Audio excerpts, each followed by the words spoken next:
What's up, everybody? Welcome to another episode of Just One Man Revelation series. Now, last episode we studied chapter 11, which revealed that during the first half of tribulation, there were two men who were prophesying in Israel. And they condemned the world for their sin while bringing great disasters that mirrored the judgments of the first half of tribulation. And in that way, they became the narrators for the destruction taking place because of the seal and trumpet judgments. And as a result, the world came to despise these men, so that when they were finally killed, the world celebrated. And we studied that a beast was finally able to overpower them, but then we asked, how did that beast gain the ability to defeat the Lord's anointed? And we didn't get into that last episode because those details aren't in chapter 11, but they're coming. So meanwhile, the chapter ends with a preview of the end to come, and that's going to be this reoccurring feature of these mid-tribulation chapters. The events of mid-tribulation are the final act of God in this age, which sets in motion the events that bring the age to an end. So now we move to the next mid-tribulation chapter, and with it comes a new piece of our puzzle. So chapter 12, starting with verse 1, a great sign appeared in heaven, a woman clothed with the sun and the moon under her feet, and on her head a crown of 12 stars. And she was with child, and she cried out, being in labor and in pain to give birth. Then another sign appeared in heaven, and behold, a great red dragon having 7 heads and 7 horns, and on its heads were 7 diadems, and his tail swept away a third of the stars of heaven and threw them to the earth. And the dragon stood before the woman who was about to give birth, so that when she gave birth, he might devour her child. And she gave birth to a son, a male child, who is to rule all the nations with a rod of iron, and her child was caught up to God and to his throne. 12th chapter opens with 2 signs, and these signs work together to tell a single story concerning mid-tribulation. A sign, by definition, is a symbol that stands for something in the real world. They're convenient tools that teach us something about the thing they represent. For example, if you're driving on the road and you are about to enter into a city, you usually see a city limit sign. Signs labeled with the city name, and it might have the population, but by what we learn on the sign, we know that the city is nearby. We can anticipate how big it is. But that small sign isn't actually the city, and it doesn't even resemble the city. We can't live in the sign, we can't make the sign our home, etc. So though the sign pointed us to the city and taught us something about that city, it didn't look anything like the city. Now, I know what you're thinking, thanks Captain Obvious, but oftentimes Bible students make the mistakes of conflating a biblical sign for the true physical reality it represents. They fail to translate the sign into its true form, and when we do that, we end up misinterpreting the meaning. So imagine the mistake we would make if we assumed that a road sign was the actual city. So as we open chapter 12, we're given these 2 signs, and we know that they're signs because John says so, which means we got to translate the signs into something real, and what we choose must fit all the data we have in this chapter and in the Bible. So the first sign is a woman with a child. But since we know it's a sign, we know the interpretation that it isn't literally a woman or a child. The woman represents something, and so does the child. So we had to keep reading to understand the meaning of these.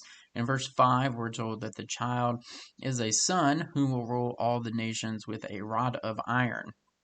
And the reference to ruling with a rod of iron comes from Psalms chapter 2. So the child represents the Messiah, of course. Jesus came into the world as a child born to a woman.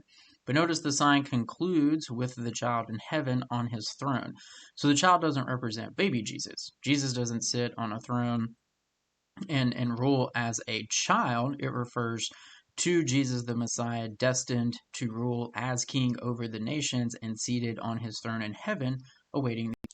That distinction is important because it keeps us from making the wrong interpretation when we get to the woman. Because if we forgot to translate the sign into reality, our interpretation would be too simplistic. Baby equals baby Jesus, and if we do that, then naturally the woman's going to be interpreted as Mary. But the woman is a sign, and as such, she doesn't represent a literal woman, much less Mary. So what does the woman represent? Well, the context gives us our answer. Notice the woman is clothed with the sun, moon under her feet, and has a crown of 12 stars on her head. So once again, we're treating this like a sign, and instead of misinterpreting the text, we follow our rules of interpretation that we spoke on in episode 1, jumping into Revelation for determining the meaning of the woman with the sun, moon, and stars. So first, we consult the immediate context, but we don't find anything. Then we consult the rest of Revelation, but guess what? There's nothing there either. So we got to go to the rest of the Bible and look for that symbol. And as you can imagine, we're going to find that answer in the book of Genesis. Some of you are already thinking about Joseph when he had the dream, and he's telling his brothers about it. And then he has this second dream that his brothers are the stars, and he says that even the sun and the moon and the 11 stars were bowing down to him. And if you'll remember, his father says, "What is this dream that you had? Shall I and your mother and your brothers actually come to bow ourselves down before you on the ground?" Now, Joseph's one of 2 men in the Bible that received revelation from God through dreams. Joseph's dreams communicated through symbols, and the symbols were always explained in the same context as the dream. So in this case, the dream came in 2 parts, and the first part of the dream, Joseph and his brothers were the sheaves of wheat. And that part just established the central meaning of the dream, that Joseph's family would bow down to him in a future day. And we know this was fulfilled when Joseph goes to Egypt. But when his family heard this prophecy, his brothers, they got salty. So at the suggestion that they were going to serve Joseph. The second part of the dream, it repeats this central thought, but it adds an additional detail. Second part, the symbols change from wheat to celestial bodies. Joseph sees the sun, moon, and stars bowing down to him. He shares it with his family. And Jacob gets mad because he too understands its meanings. Jacob's response is what gives us the proper interpretation of the symbols, because Jacob says the sun, moon, and 11 stars represent Jacob, his wife Rachel, and the 11 sons of Israel, not counting Joseph, which would be 12. So now we have a biblical interpretation of what a vision of the sun, moon, and stars means. Represents Jacob's family, which is Israel. So we could say it represents the people of Israel. And confirming that conclusion, we also see in Scripture representing the nation of Israel as a woman, if you look at Jeremiah 3:8. So our interpretation fits perfectly. A woman with the sun, moon, and stars represents the nation of Israel, the 12 tribes that came from Jacob. And so that interpretation fits the combination of a woman giving birth to a child. Israel as a nation brought forth the Messiah, just as the sign of a woman giving birth to a child. Jesus was Jewish. He was born out of the family of Jacob. So the first sign of a woman giving birth is Israel bringing forth the Messiah into the world. So then we turn to the third sign of the dragon, and this sign is also complex, but we follow our rules of interpretation. We find our answer quite easily this time because the interpretation is given in verse 9. It says the dragon is the serpent of old, who is Satan, so the identity of the dragon is clear. And then going further, it says the dragon has a tail that sweeps a third of the stars from heaven and down to earth. Since we know the dragon isn't literally a dragon and the tail isn't really a tail, and neither are the stars. So what do the stars represent when they are used symbolically? Usually represent angels, and some later text is going to confirm this. Remember, we already learned that stars that fall are symbols of demonic angels. They're fallen angels. We studied this in previous episodes, and we know that Satan is the leader of the realm of the fallen angels who fell from heaven with him. So again, verse 9, we find an interpretation given to us that these stars are the fallen angels that followed Satan in his rebellion. So logically then, the tail is going to represent Satan's corrupting influence, which swept the angels out of heaven. And symbology it describes Satan's fall and the rebellion of a third of the angelic realm that followed him. And when that sign is combined with the earlier sign, we find the chapter is telling a story about Satan's opposition to Jesus. The dragon had been waiting for the Messiah, intending to devour the child when he appeared, but Satan didn't succeed. Jesus triumphed on the cross and was caught up to his throne. But Satan knows that isn't the end of the story. So he's continued fighting against the Messiah, hoping he can find a way to win in the end. But since Jesus has left Earth for a time, Satan doesn't have any choice but to direct his attacks elsewhere. And the symbols in this chapter explain how Satan has changed his tactics since Jesus' departure. More specifically, this chapter explains how the enemy's attacks will change at the midpoint of tribulation. So now let's tackle the most difficult part of the second sign, the dragon's 7 heads and the 7 diadems or crowns and the 10 horns. Now, some of you should immediately recognize these symbols if you listen to previous episodes, because we covered that when we talked about Daniel chapter 7. And in that chapter, Daniel saw a dream of 4 strange beasts, and the final dreadful beast possessed some similar features. So you can go back and revisit that, Daniel chapter 7, verses, you could check out like verses 7 and 8, and then 23 through 25. And we already discussed this on previous episode. So the 4th beast is in Daniel 7 represents the final Gentile kingdom that rules the world, begins with the Roman Empire, evolved into the imperialistic democratic alliances of our world today. And eventually, at the very end of this age, the 4th kingdom will take form of a 10-king ruling structure that controls the entire planet. And these 10 kings are represented as the toes on the statue in Daniel chapter 2, and they're represented as 10 horns on the beast in Daniel chapter 7. And then at a later point in Daniel 7, we're told that the 10 horns will be reduced to 7 because an 11th ruler will rise up and subdue 3 of the horns. And this coup is going to result in the 11th becoming the leader and the absolute authority for a period of time, times, and half a time. Again, there's our 3.5 years. If you will remember, that's our telltale sign that we are in a mid-tribulation moment. And it's also the key to connecting Revelation 12 to Daniel 7, because according to Daniel 7, the world is ruled by 10 kings for the first half of tribulation, but at that 3.5 year point, the 11th takes over. Then that 11th king proceeds to rule over the whole world for the final 3.5 years of the age.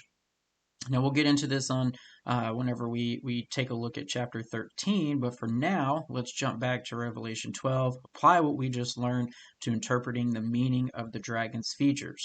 So the dragon has 10 horns. From Daniel 7, we know the horns represent the 10 kings that are going to rule the world as tribulation starts.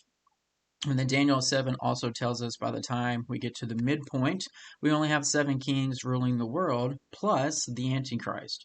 So that means we got 7 kings ruling what 10 kings previously ruled. So 7 kings over 10 kingdoms. And when you look at the dragon, we find that symbology evident. The 7 heads with diadems or crowns with 10 horns. So at the midpoint of tribulation, the 3 rulers are gone, leaving behind just the 7, yet the 10 kingdoms are still there, so the 7 divide up the responsibility of ruling over those. And since all these features are present on the dragon, we know that the dragon is Satan, and the implication is clear. Those 7 leaders are pawns under the control of Satan. They are his heads. 10 kingdoms these men rule belong to Satan. They are his horns. Therefore, Satan controls the kingdoms and kings, meaning Satan is the god of this world. So now we can put the symbols together to tell the story that John recorded. Woman, Israel, was created to bring forth the Messiah who would defeat the dragon, Satan, who controlled the fallen world. The dragon, in his long-standing war with God, knew his adversary would come one day. So from the beginning, the dragon has anticipated the arrival of the Messiah and has sought to stop the plan. And we know that God first announced the plan of the coming Messiah to Satan in the garden back in Genesis 3:15, because Satan isn't omniscient, so he couldn't know in advance who the Messiah would be, so he attacks in multiple places. Remember, initially he corrupted Cain, used Cain to kill Abel, and the purpose was to corrupt the seed through whom God would bring the Messiah. With Cain a murderer and Abel dead, it seemed God's plan was stopped right in its tracks. But then came Seth, Later, Satan sent his demons to mate with women. During the time of Noah, he hoped to corrupt humanity and prevent the Messiah's birth, but the Lord wiped out the corruption with the flood.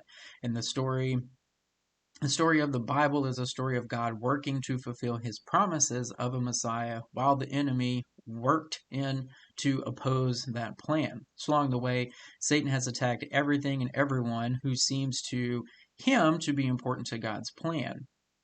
And once God called Abraham out of Ur, the enemy had a focus for his anger and attack. Once it became clear that the Lord intended to bring the Messiah through his people Israel, they became public enemy number one for Satan. And Jews have long been the world's most persecuted people, and they remain so today, because the enemy understands how Israel is key to God's plan to bring a Messiah who would destroy Satan. So he tries to corrupt Israel time and time again, introducing idol worship and all manner of evil to God's people. When the Messiah was born, he used Herod to kill all the infant boys in Bethlehem, hoping to stop the child. Later, he used Judas to bring Jesus to death, which Satan hoped would lead to God's defeat. Instead, we know he sealed his own fate, and yet the war goes on. So verses 1 through 5 are like this background reminding us of Satan's age-old effort to stop the coming Messiah, as promised in Genesis 3:15. The dragon attacked the woman, not in one single moment, but throughout the ages. And Satan's attacks, they've always failed, because the God of this world is no match for the one true God. Messiah came as promised, completed his mission, and then he was caught up to his throne with the Father. And in the future, he rules the nations with a rod of iron. So from there, the story continues. If we look at verse 6, it says, "Then the woman fled into the wilderness, where she had a place prepared by God, so that she would be nourished for 1,260 days." So know the woman is Israel. So this is saying Israel's fleeing as a nation into the wilderness to a place prepared for 3.5 years. Here we have our reference 3.5 years. So again, proof this chapter is describing something that happens in the middle of tribulation. At the midpoint, the nation of Israel will be given shelter and nourishment for the second half, but we don't know the circumstances yet. However, that comes next when we turn back to the scriptures picking up in verse 7. "And there was a war in heaven, Michael and his angels waging war with the dragon. The dragon and his angels waged war, and they were not strong enough, and there was no longer a place for them found in heaven. And the great dragon was thrown down, the serpent of old, who is called the devil and Satan, who deceives the whole world. He was thrown down to the earth, and his angels were thrown down with him. Then I heard a loud voice in heaven saying, 'Now the salvation and the power and the kingdom of our God and the authority of his Christ have come, for the accuser of our brethren has been thrown down, he who accuses them before our God day and night. And they overcame him because of the blood of the Lamb and because of the word of their testimony, and they did not love their life even when faced with death. For this reason, rejoice, O heavens, and you who dwell in them. Woe to the earth and the sea, because the devil has come down to you, having great wrath, knowing that he only has a short time.'" John describes a great war in heaven, where Michael, the chief angel, wages a war with the dragon and his demons. This war will result in Satan being thrown down to the earth, which sounds like a description of Satan's fall and his rebellion. And we know that event happened long ago during the time of the garden of Adam and woman, yet this war is happening at the 3.5 year point, according to the reference in verse 6. So this is a war, not Satan's original fall, but something that has yet to happen and won't happen until that midpoint. So as the rest of the passage explains, this is the moment Satan and the demonic realm lose access to the throne room of God. Since Satan's original fall, he and his demons have maintained access to God and the heavenly realm, at least in some sense.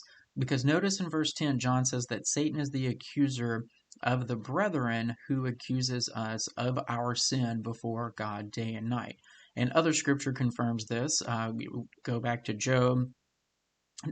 Chapter 1, verse 6, it says, "Now there's a day when the sons of God came to present themselves before the Lord. Satan also came with them. The Lord said to Satan, 'Where do you come from?' Satan answered Lord and said, 'From roaming about on the earth and walking around on it.'"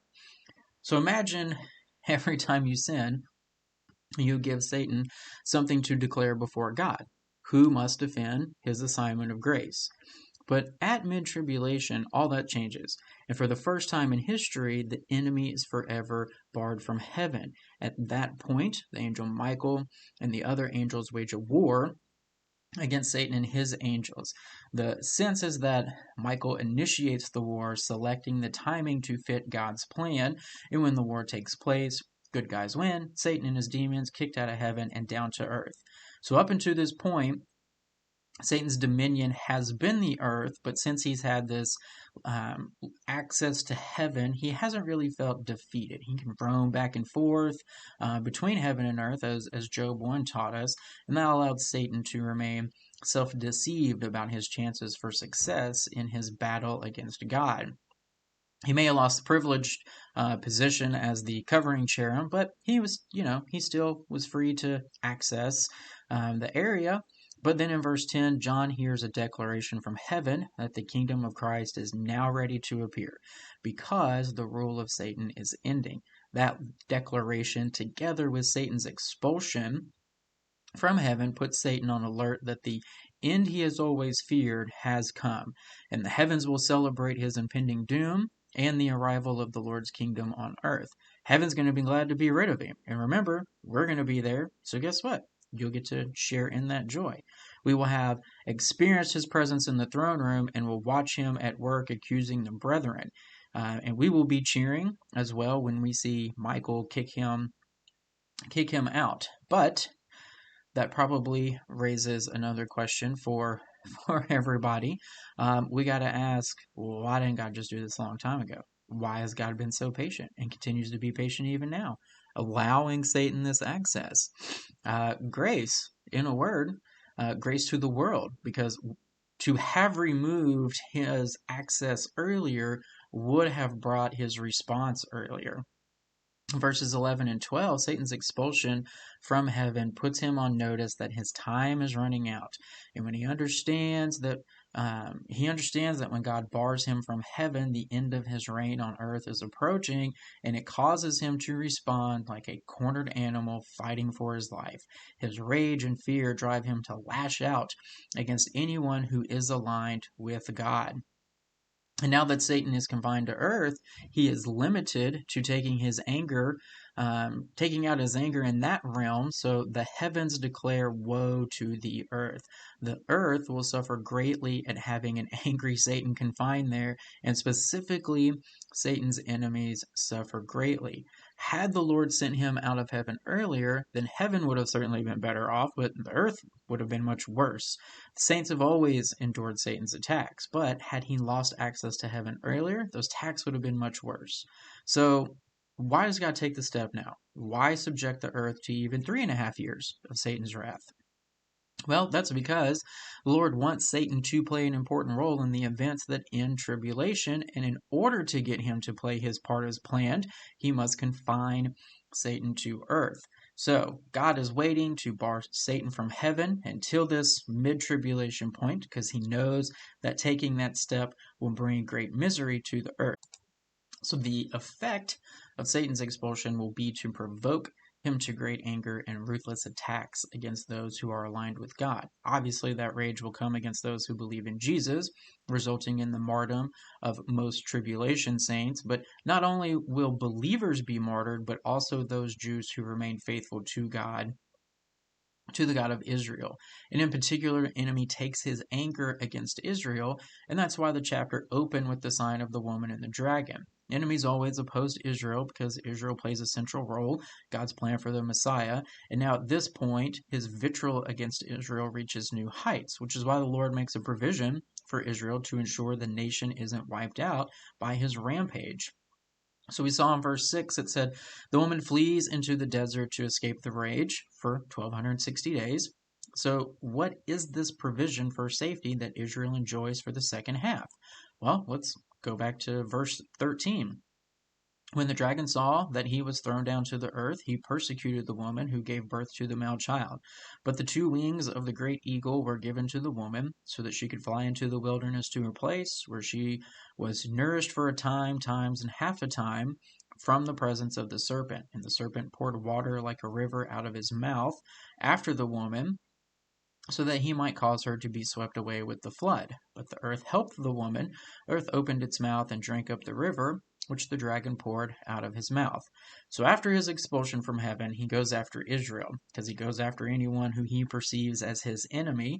We noted earlier this isn't a new phenomenon, but at mid-tribulation, he comes against Israel in an especially vicious and concentrated way. And that persecution has the potential to bring an end of the believing within Israel. And if that happened, then the remnant of Israel would be extinguished, which would be contrary to God's promises. We'll discuss later. The fate of the Jewish people are uniquely connected to the enemy's fate during tribulation. Destroying the Jews is Satan's only hope for self-preservation, and we will consider this important connection in a later episode. Meanwhile, verse 14 uses new symbols to describe how the Lord protects his people during this final half of tribulation. The woman, she receives wings of an eagle so she can fly into the wilderness, be protected for 3.5 years. Even as she's protected, she remains in the presence of the serpent. We're told in verse 14, the flight to protection was a response to the enemy's attack, and the flight's made possible by an eagle. Since the woman is a sign, we understand the eagle is a sign as well. Talked about this earlier. The nation wasn't literally riding on an eagle. Furthermore, the text said it is the great eagle. So clearly there's some eagle that we're supposed to remember.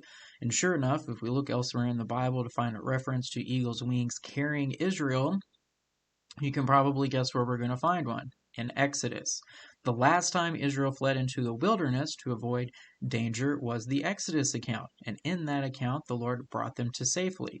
The Lord described the process of escorting his people to Midian as bearing them on eagle's wings.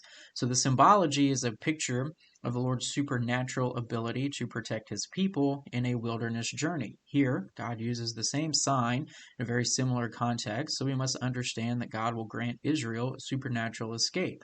God will provide Israel a way of moving through the desert into a place of protection. Notice they are protected in the presence of the serpent. That means they're still on earth, because that's the only place that Satan can be right now at this point in the story. They are in the presence, yet they're also beyond his reach because God's protecting them. But despite that protection, the enemy does all he can to destroy them, even as they flee. At one point, it says the dragon used water to drown Israel in a flood. But the Lord opens the ground, swallows the water, and dry up the land. And these details continue to draw that connection to the Exodus story, which only serves to reinforce the interpretation of the eagle's wings. Remember that the Lord allowed Israel to walk through the sea, but drowned Pharaoh's army. So when interpreting the water, we should be cautious about assuming those details are literal. Remember, the dragon's a sign, just like the tail, and his mouth is an extension of that sign. So water could stand for something else, like an army attacking Israel. But if we allow the water as a river, be semi-literal, like rainstorm or whatever, then a picture kind of forms. And if we piece that together from some other scripture, we remember back in the Olivet Discourse in Matthew, Jesus describes the events of tribulation in Matthew 24:15 through 21. In verse 15, he reaches the midpoint of tribulation, the point that we are now. And he says, when you see the abomination of desolation described by Daniel, which refers to the timeline spoken in Daniel 9:27, that verse Daniel told us the Antichrist would desecrate the temple by placing an abomination in the holy place. Jesus says that's the signal to leave Jerusalem and flee to the desert. That flight of the Jews from Jerusalem at the midpoint of tribulation is the same flight being described now in Revelation 12. That flight will be Jews who believe in the testimony of Jesus in Matthew 24, which means they are believing Jews. They will flee especially quickly with no provisions, which is exactly the way that Israel fled at the Exodus. This flight will be a test of faith, not only for those who believe in the Word of God. It will be a test of faith for only those who believe in the Word of God will take Jesus' advice and by doing so, save their lives. Matthew 24:21, Jesus says that what follows immediately afterward is a trip of tribulation that the world has never seen. As bad as the disasters were, nothing's compared to the terror that's getting ready to happen. So now we've learned that the terror of the second half is not caused by the Lord's judgment, but by Satan's fury. And yet the Lord protects believers from that wrath by giving them provision in the desert. In the Old Testament, we have two prophets who describe this provision of protection that God will make for them. First, in Isaiah chapter 33, Isaiah opens that with a discussion of a destroyer being destroyed and ceasing to be, and it goes forward from there to describe the fear that the world will experience in tribulation. Then a little bit later on, we get to a comment where he talks about there's going to be those who are ungodly in Zion who will be terrified at what takes place in the second half, but for those who are righteous, aka the saints, they will be protected, and that refuge will be on the heights and among impregnable rock. So the place God sends the remnant of Israel for protection in the second half is a place high on rocks and impregnable. And then Micah 2 actually gives us the name of this place. So, like other minor prophets, Micah writes to Israel about the times of tribulation. And in chapter 2, the prophet tells Israel that during tribulation, they will receive a command to arise and go. They must leave because they're not in a place of rest. Rather, they're in a place of painful destruction and uncleanliness. But the Lord says he will gather the remnant as they flee. And I've said this a few times, but the term remnant is just the way the Bible describes the believing Jews within the nation of Israel. There have always been believing Jews and will always be. Paul tells us that in Romans 11. And the Lord will never allow belief to cease within Israel, but Satan wants to destroy the believing Israel during tribulation. So for that reason, the Lord's gotta preserve it by protecting it. And Micah says that this remnant will be together like sheep in a fold. And that phrase, translated sheep in a fold, is literally the Hebrew word for a sheep pen. The Hebrew word for pen or fold is Batsra. And as it turns out, there's a place in the wilderness not that far from Jerusalem called Batsra or sheep pen. The confirmation of that place, it fits perfectly the biblical description of a place of impregnable rock and high cliffs. So where is this place? Well, you probably never heard of Batra, but you've probably heard of Petra. Petra is also has places where fast-moving waters can form suddenly, threatening anyone walking in the area. The area is filled with wadis, which are deep canyons running down the sides of the mountains. It's prone to flash floods from rainstorms, and when the rain is channeled down the wadis, they form these dangerous floods. Apparently, the enemy brings a flood or rain into one of these, but the Lord supernaturally swallows it to save Israel. Now, I'm sure the scene will remind everyone of the Lord's command over the Red Sea at the approach of Pharaoh's army. So real quick in summary, at mid-tribulation, the enemy is forced out of heaven in preparation for the events of the end of tribulation. The reason he's forced out isn't revealed until chapter 13, but the effect of his fall is explained in chapter 12. Knowing he has a short time, he turns his wrath on the Jewish people. God responds by protecting the remnant of Israel by supernaturally escorting them out of Jerusalem and into Petra. The Lord allows the remnant to remain in this place for the duration of tribulation. He prohibits the enemy from hurting them. No matter how bad things on earth are going to be over the next 3.5 years, the believing Jews will just wait it out in safety. They are said to be in the presence of the dragon because they remain on earth, and earth is Satan's dominion. But not all Jews are in this place. Only the remnant lies outside Satan's reach. Verse 17 says, "So the dragon was enraged with the woman and went off to make war with the rest of her children who keep the commandments of God and hold to the testimony of Jesus." So the dragon soon realizes that he can't touch the remnant. They're held in protection. So he's got to turn his attack somewhere else. John says he goes off to make war against the rest of her children. Again, her refers to the woman, which is Israel. And Israel's children would logically be the Jewish people. So in this case, that would be unbelieving Jews. Because if a Jew is believing, then they'd be a part of the remnant. And Micah says that they will be held in protection in Petra.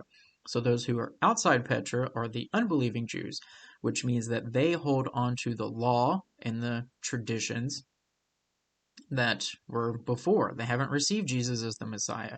This is the group who keeps the commandments of God, which is a reference to the law of Moses. Because these Jews are still associated with God, then of course they're going to be a target for the enemy, and he's going to go after them in his rage.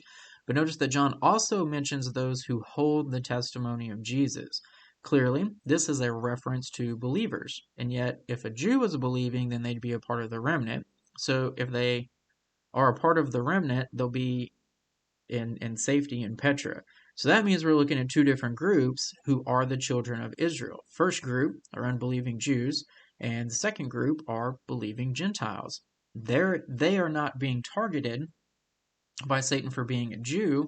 They are being targeted for holding to the testimony of Jesus.